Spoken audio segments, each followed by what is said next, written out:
Hi guys, நம்ம subscriber 2 பேரும் திரும்ப ரீஸ்பான் ஆகி உள்ளே போனோம் காய்ஸ். எப்படி போனோன்ட்டு ஆல்ரெடி வீடியோ பார்த்தா தான் காய்ஸ் உங்களுக்கு புரியும். ஆல்ரெடி ஃபுல் வீடியோ போட்டிருக்கேன், அதை போய் பார்த்துட்டு வாங்க காய்ஸ். நல்லாலும் கொஞ்சம் சப்போர்ட் பண்ணிங்கன்னா நல்லாயிருக்கும் காய்ஸ். அதுக்கப்புறமா நெதர் ஃபோர்ட்ரஸ் தேடி வந்தோடனே அவங்க எதுக்கு வந்தோடனே மறந்துட்டு பிளேஸை போட்டு அடிக்க ஆரம்பிச்சிட்டாங்க. அதுக்கப்புறமா ரிட்டன் உள்ளே போயிட்டோம் காய்ஸ். உள்ளே போனோடனே எப்படின்னா லூட்டு மொத்தத்தையும் எடுத்துடலான்ட்டு உள்ளே போயிட்டேன் காய்ஸ். உள்ளே போனோடனே ஃபஸ்ட்டு லூட்டை பார்த்தோன்னே தான் காய்ஸ் நிம்மதியாக இருந்துச்சு.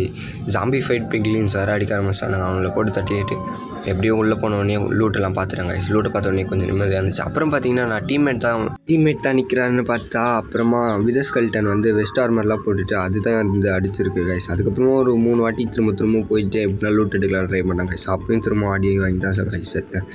ஒரு 10 வாட்டி செத்ததுக்கப்புறம் ஒரு ட்ரிக் யூஸ் பண்ணேன் காய்ஸ். வழியெல்லாம் பிளாக் வச்சு கவர் பண்ணிவிட்டு இந்த மாதிரி எகிரி எல்லாத்தையும் அடி காட்டு முடிச்சிட்டேன் காய்ஸ். பிக்லின்ஸாக வேறு மொத்த டைமண்ட் ஆர்மர்லாம் எடுத்து போட்டுக்கிட்டு காய்ஸ். அதெல்லாம் போட்டு தள்ளிட்டு அப்புறம் ஃபைனலாக எப்படியே தேடி நெதர்வேட்டை கண்டுபிடிச்சிட்டோம் காய்ஸ். நெதர்வேட்டை கண்டுபிடிச்சதுக்கப்புறம் தான் கொஞ்சம் நிம்மதியாக இருந்துச்சு காய்ஸ். எப்படின்னா எடுத்துகிட்டு வீட்டுக்கு ஓடிடலான்ட்டு அப்புறமா மொத்த நெதர்வேட்டையும் எடுத்துகிட்டு வீட்டுக்கு ஓடிட்டேன் காய்ஸ். வீட்டுக்கு ஓடி பார்த்தோன்னா இங்கே நம்ம சப்ஸ்கிரைபர் டெம்பரரி பேஸ் கட்டியிருந்தார். டெம்பரரியாக யூஸ் பண்ணுறது இதுக்கு ஒரு நல்ல பேஸ் ப்ரோ, நல்லா கட்டியிருந்தீங்க. தேங்க்யூ டர்பி பர்ட் ப்ரோ. இவருக்காக ஒரு லைக் கொடுக்கலாம் காய்ஸ்.